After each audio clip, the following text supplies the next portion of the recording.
ताजमहल ही है या फिर तेजो महालय है?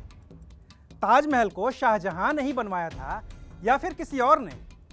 ताजमहल के बंद पड़े उन 22 कमरों का आखिर राज क्या है? ये कुछ ऐसे सवाल हैं जो पिछले कई साल से चर्चा का विषय बने हुए हैं और अब इलाहाबाद हाई कोर्ट ने इस मुद्दे पर ऐसा फैसला दे दिया है कि याचिकाकर्ता को इस मामले की पढ़ाई करते करते ही दशक बीत जाएंगे और तब भी उनका शोध पूरा नहीं हो पाएगा।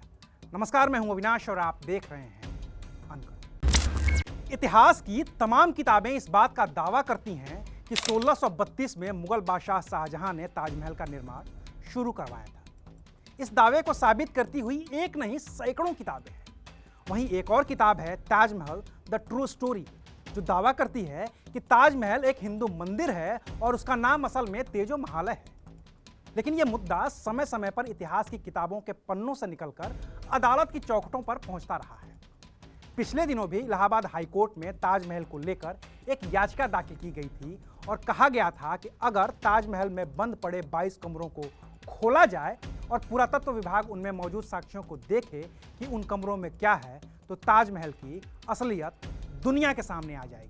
इस केस को अदालत की चौखट तक लेकर जाने वाले हैं डॉक्टर रजनीश सिंह, जो अयोध्या में बीजेपी के मीडिया प्रभारी हैं। पिछले कई दिनों से यह केस इलाहाबाद हाई कोर्ट की लखनऊ बेंच में चल रहा है, लेकिन अब 12 मई को जस्टिस डीके उपाध्याय और जस्टिस सुभाष विद्यार्थी की बेंच ने ऐसा फैसला दिया है कि अगर बीजेपी नेता रजनीश सिंह उसका अक्षरशः पालन करने लगें तो उनको कम से कम 10 साल तो पढ़ाई ही करनी पड़ जाएगी। दरअसल हुआ यह है कि इलाहाबाद हाई कोर्ट की लखनऊ बेंच ने अपने आदेश में याचिकाकर्ता डॉक्टर रजनीश सिंह से ये पूछा है कि क्या आप ये मानते हैं कि ताजमहल को मुगल बादशाह शाहजहां ने नहीं बनवाया था?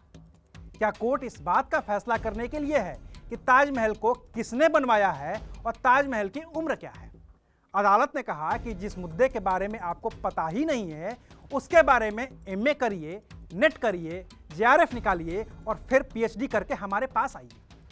कोर्ट ने कहा कि अगर कोई यूनिवर्सिटी आपको रिसर्च करने से रोक रही है, तब हमारे पास आइए, हम उसका समाधान बताएंगे।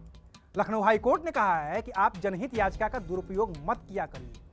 आप आज ताजमहल के कमरे देखने की मांग कर रहे हैं, कल को आप कहेंगे कि हमें जज के चैम्बर में जाना है। इतिहास तो आपके हिसाब से नहीं पढ़ाया जा सकता है। कोर्ट ने इस पूरी सुनवाई के दौरान याचिकाकर्ता और भारतीय जनता पार्टी के नेता डॉक्टर रजनीश सिंह से यह भी पूछा है कि आपने बंद कमरों के बारे में किससे जानकारी मांगी थी? रजनीश सिंह ने अपने वकील के जरिए कोर्ट से कहा कि उन्होंने तो अथॉरिटी से जानकारी मांगी थी और अथॉरिटी की ओर से यह कहा गया है कि सुरक्षा कारणों की वजह से उन कमरों को बंद किया गया है।